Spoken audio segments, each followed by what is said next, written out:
እንደው በቅዱስ ሚካኤል ይዣቸዋለሁ። ይህንን ቪዲዮ እንዳታሳልፉት፣ ሼር አድርጉት። እንዲህ ተብሎ እኮ መለመን የለባችሁ። እንዲህ ብዬ ባልገዝታችሁ ምንኛ ደስ ባለኝ።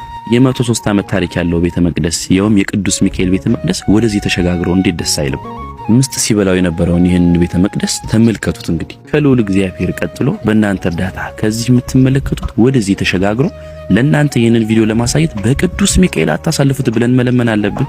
እናንተስ ግዴታችሁ አይደለም? ይህንን ቪዲዮ መመልከት የአባታችሁን የቅዱስ ሚካኤልን ቤተ መቅደስ ማስጨረስ ግዴታችሁ አይደለም? እግዚአብሔር ይመስገን በሰጣችሁት ይህንን አድርሰናል። ህንጻውን ለማስጨረስ 4000 ክርስቲያኖች ታስፈልጉናላችሁ። ቅዱስ ሚካኤል የደረሰላችሁ በጎደለ የሞላላችሁ በመሆኑ 4000 ኦርቶዶክሶች 1000 ብር ብታዋጡ ይህንን የምትመለከቱትን ማስጨረስ እንችላለን። እስኪ ሼር አድርጉት በቻላችሁት አቅም ብዙ ሰው ጋር እንዲዳረስ። መርዳት ባትችሉ እንኳን ሼር ማድረግ እኮ ትልቅ እርዳታ ነው። ለቅዱስ ሚካኤል መስጠት መርዳት የምትፈልጉ አካውንት ከታች አስቀምጥላችኋለሁ። ሼር ማድረግም ትልቅ እርዳታ ነው።